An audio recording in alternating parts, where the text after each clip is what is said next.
Battle of Cremia 1854 to 56. This war took place between 1854 and 56 and came to an end with defeat of Russia and the subsequent Treaty of Paris 1856. This is regarded as one of the most senseless wars fought in Europe because the issue responsible for this war was too petty so as to lead to a war itself. By the second half of the 19th century, the Turkish Empire had outlived its past strength and glory of 17th and 18th century. It was almost at the mercy of the powerful European countries, and the Russian Tsar Nicholas I used to call Turkey the sick man of Europe need to die instantly. The Russian Tsar had its plan to partition the Turkish Empire, and he suggested to England that England might take Egypt and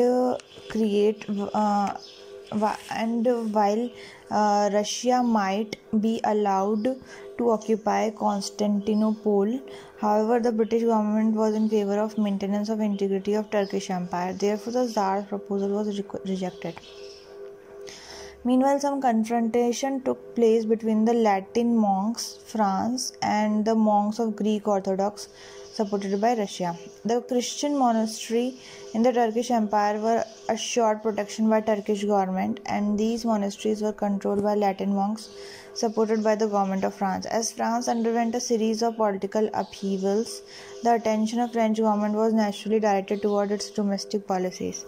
Taking advantage of this situation, some of the monks of another branch of Christian faith, that is the Greek Orthodox Church, drove away Latin monks and captured their monasteries. Meanwhile, the accession of Napoleon III in France as the new emperor, the government of France became stable and it could direct its attention towards the happening of Turkish Empire. The Greek Orthodox Church was the state religion of Russia, therefore they were to be backed up by the Russian government. Napoleon III wanted to intervene in the episode because he was newly enthroned king after having elected a series of coups d'état. Therefore, he needed legitimacy to his right to rule in the eyes of the people of France. A war with Russia in support of Latin monks could have brought the legitimacy for Napoleon III. Further, though this war France would stake its claim in the East, Napoleon III demanded a full restoration of the rights and privileges of Latin monks in Turkish Empire, which was readily accepted by Turks, and eventually the monasteries were restored back to Latin monks. The Russian Tsar not only demanded that these institutions were to be handed back to the Greek Orthodox Church monks, but also that the Turkey should declare Russia as the sole protector of monks of Greek Orthodox Church.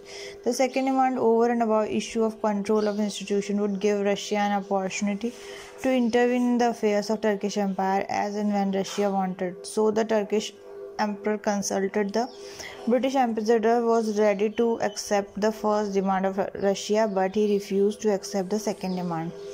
The Russian Tsar started military action in Turkey, and the Turkish Sultan also declared war against Russia. This was followed by Vienna Note, which was the outcome of a conference of European power which included England, France, Russia and Austria. This note asserted that the Christians were to be protected throughout the territory of Turkish Empire, which was rejected by Russia. The chain of subsequent events eventually led to the massacre of Sinope, which was the complete destruction of Turkish fleet by the Russian fleet at the Black Sea. This event inflated passions in Europe, particularly in England and France. Both the countries sent a joint ultimatum to withdraw from Turkey, which the Russian Tsar refused. England and France were also joined by troops of Sardinia, Piedmont, whose ruler wanted to secure friendship of great powers, especially of France, to promote the cause of liberation of Italy. The joint armies defeated the Russian army at a place called Sebastopol. Finally, the war came to an end after the fall of Sebastopol and the peace treaty. Treaty of Paris was conducted. According to the provision of this treaty, Russia had to leave her protectorate over much of its territory in the Turkish Empire. The Black Sea was declared as a neutral zone. Neither Russia nor any other power could maintain warship there. Turkey was admitted to the group of European nations, and her territory and national integrity was guaranteed by all the powers involved. In return, Turkey promised to protect the Christian monks across her territory. A result of the Crimean War. Out of the muds of the Crimea, a new Italy was made, and less obviously a new Germany. The ruler of Sardinia Piedmont, Victor Emmanuel II, had the most able minister in the form of Cavour.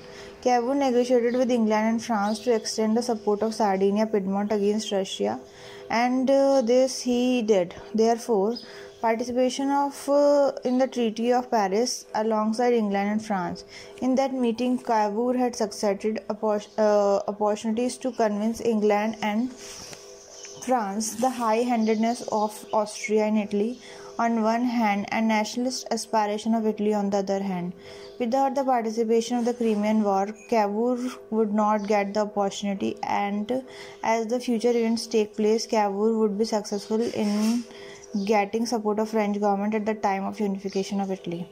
Germany also had indirect impact of Crimean War when, under the influence of 1848 revolution, revolt started in Germany, seriously made the position of Austrian government very weak. At that time, the Austrian government had asked Russia for help, and it was with the support of Russia only Austria was successful in suppression of revolts. Therefore, at the time of Crimean War, when Russia came under attack, she solicited support of Austria, but Austrian government remained neutral. Therefore, in 1866, when Prussia-Austrian war take place, it would be easy for Bismarck to secure Russian neutrality to defeat and drive Austrian out of the Germany.